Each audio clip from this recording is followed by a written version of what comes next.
네, 오늘 우리가 묵상할 민수기 9장의 핵심은 6월절입니다. 본문 2절에서 6월절을 그 정한기한을 지키라고 말씀하시는데 여기서 정한기한이란 오전에 나온 첫째 달 14째 날 해질 때, 즉 1월 14일이 됩니다. 그런데 민수기 1장 1절에 인구조사한 날짜가 2월 1일이기 때문에 이미 6월절이 지난 시간입니다.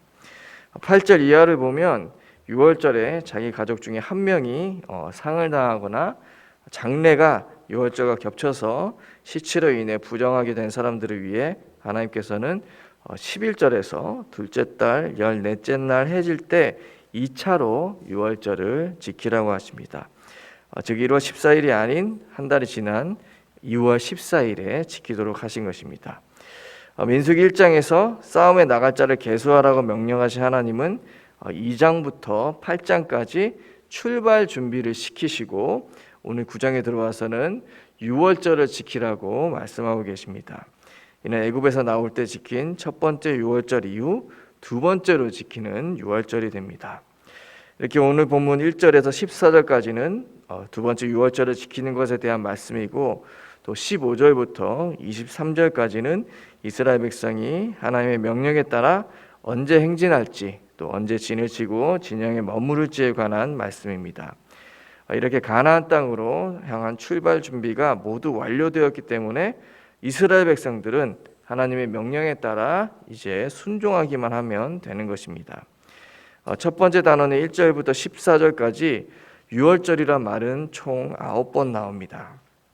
우리가 내일 새벽에 묵상할 민수기 10장부터 이스라엘 백성이 가나안 땅으로 출발하는데 이 시점에서 하나님께서 6월절을 지키라고 하신 이유는 무엇일까요? 바로 6월절을 통해 400년간 종살이 하던 날이 끝나고 바로의 손에서 구원받은 그 구속의 은혜를 기억하라는 말씀입니다. 이제 시내산에서 출발하여 가나안 땅까지 가는 길에 이스라엘 백성은 먹고 마시는 문제부터 여러 가지 환경과 어려운 상황 때문에 불신앙에 빠지기도 하고 가는 길에 그들을 가로막는 적들을 만나는 난관에 부딪히기도 합니다. 하나님께서 그들이 만날 어려움을 미리 아시고 그들로 6월절을 지키게 하셔서 그들이 언제 어느 때든지 하나님의 능력이 함께하는 하나님의 백성이라는 사실을 잊지 말라고 하신 것입니다.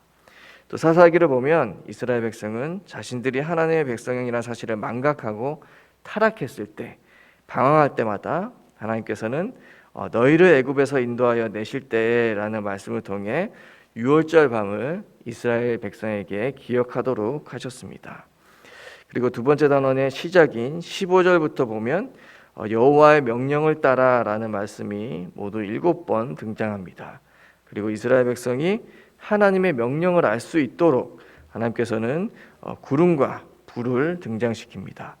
구름은 성막을 덮었고 불은 성막 위에 나타났습니다. 이것은 하나님의 임재를 상징합니다. 17절에 구름이 성막에 떠오르는 때 이스라엘 자손이 곧 행진하였고 구름이 머무르는 곳에 이스라엘 자손이 진을 쳤으니 라는 말씀을 시작으로 계속 구름과 불이라는 단어가 여러 번 등장합니다. 그리고 이스라엘 백성의 명령을 지켜 행진하고 또 진을 치고 진영에 머물렀고 라는 말씀이 나옵니다. 17절 한 구절로만으로도 충분한데 계속 구름, 불 이런 단어들이 계속 나오고 또 이스라엘 백성이 명령을 따라 행했다는 말씀이 계속 나온다는 것은 그만큼 우리 신앙생활에 있어서도 하나님의 말씀에 순종하며 그 말씀을 따라 살아야 하는 것이 얼마나 중요한지 가르쳐주고 계신 것입니다. 이렇게 하나님께서는 자기 백성을 인도하시기 위해 그들이 분별할 수 있도록 구름과 불로 나타내신 것입니다. 갈라디아서 5장 16절과 17절을 보면 바울 사도는 내가 이르노니 너희는 성령을 따라 행하라. 그리하면 육체의 욕심을 이루지 아니하리라. 육체의 소욕은 성령을 거스리고 성령은 육체를 거스르나니 이 둘이 서로 대적함으로 너희가 원하는 것을 하지 못하게 하려 함이니라 라고 말합니다. 성령을 따르려는 마음과 육체의 욕심을 따르려는 두 마음이 우리 안에 함께 있다는 것입니다. 우리의 모든 문제는 하나님께서 성령으로 우리를 인도해 주지 않으시는 데 있는 것이 아니라 우리가 그 인도하심을 따라 행하지 않는 데 있는 것입니다. 그렇게 오늘 본문의 말씀과 같이 하나님의 말씀에 순종하여 성령의 인도를 따라 살아가야 합니다. 하나님께서 유월절을 지키지 못한 사람들에게는 기다리라는 말씀을 하시고 유월절을 지킬 수 있도록 배려해 주셨습니다. 그리고 이스라엘 백성에게는 가나안 땅을 향해 가는 험난한 여정 가운데 항상 불기둥과 구름기둥으로 언제 행진해야 할지, 또 언제 멈춰서야 할지, 또 언제 쉬어야 할지도 정확하게 알려주셨습니다. 본문 마지막 절이 23절에서 그들이 여호와의 명령을 따라 진을 치며 여호와의 명령을 따라 행진하고 여호와의 명령을 따라 여호와의 직임을 지켰더라고 하신 말씀과 같이 우리도 우리의 모든 말과 생각과 행동과 삶의 결정을 말씀을 따라 말하고 생각하고 또 행동하며 살아야 한다는 것입니다. 이스라엘 백성이 유월절 어린 양의 피를 문설주에 바름으로 죽음을 넘어가고 출애굽하여 구원받았듯이 유월절 어린 양 대신 예수 그리스도께서 우리를 위해 십자가에서 죽으시고 우리를 하나님의 자녀로 삼아 주셨습니다. 그렇기 때문에 우리가 예수님을 믿은 후에 광야길과 같은 이 험한 인생길을 걸어갈 때 항상 우리가 기억해야 할 것은 우리가 받은 구원의 은혜입니다.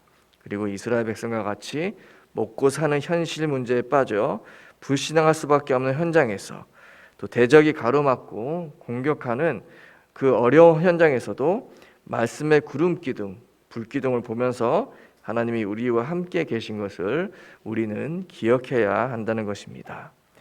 그리고 모세가 뒤에는 애국 군대, 앞에는 홍해를 만나 두려워하는 이스라엘 백성에게 너희는 두려워하지 말고 가만히 서서 여호와께서 오늘 너희를 위하여 행하시는 구원을 보라고 말한 것처럼 유월절을 못 지킨 사람들에게 기다리라고 말씀하신 것처럼 우리 또한 우리를 위해 죽기까지 사랑하신 예수 그리스도의 그 구속하심을 구원하심을 기억하며 어떤 문제 앞에서도 하나님께서 말씀으로 인도해 주실 것을 믿고 기다려야 합니다. 주일날 강단에서 주시는 불기둥과 구름기둥이 되는 말씀을 통해서 우리가 어떻게 생각하고 또 어떻게 말하고 행동하고 결정해야 할지 삶의 모든 자리에서 말씀을 따라 인도받는 것입니다. 그렇게 하나님이 주시는 말씀에 귀 기울이고 그 말씀을 꼭 붙잡고 기도하면서 한 주를 살아가야 하는 것입니다. 오늘도 주일 강단에서 주실 말씀을 기대하며 우리의 인생의 불기둥, 구름기둥이 되는 말씀을 따라 성령의 인도받는 하루, 한 주, 또 평생을 살아가는 모든 재건부평교회 성도님들 되시기를 간절히 소원드립니다. 기도하겠습니다. 하나님 아버지 감사합니다. 오늘 민수기 9장에서는 하나님의 말씀을 따라 구름 그리고 불을 보고 이스라엘 백성이 행진해야 할지 멈춰서 해야 할지 또 진을 쳐야 할지 알았습니다. 우리에게도 항상 강단해 주시는 말씀을 통해 우리가 어떻게 성령의 인도를 받아야 하는지 알려주시니 감사합니다. 그렇게 항상 말씀을 듣는 예배의 자리를 우리의 목숨과 같이 지키게 하시고 주신 말씀을 붙잡고 기도하며 우리에게 어떤 어려운 상황이 와도 말씀을 따라 우리가 말하고 생각하고 행동하고 판단하는 성령의 인도받게 하여 주시옵소서. 오늘도 예배에 승리하여 주신 말씀을 항상 기억하고 붙잡아 그 말씀이 우리의 삶의 현장에서 성취되는 은혜가 가득한 주일 되게 하여 주시옵소서. 예수 그리스도 이름으로 기도드리옵나이다. 아멘. 하늘에 계신 우리 아버지, 아버지의 이름을 거룩하게 하시며 아버지의 나라가 오게 하시며 아버지의 뜻이 하늘에서와 같이 땅에서도 이루어지게 하소서. 오늘 우리에게 일용할 양식을 주시고 우리가 우리에게 잘못한 사람을 용서하여 준 것 같이 우리 죄를 용서하여 주시고 우리를 시험에 빠지지 않게 하시고 악에서 구하소서. 나라와 권능과 영광이 영원히 아버지의 것입니다. 아멘.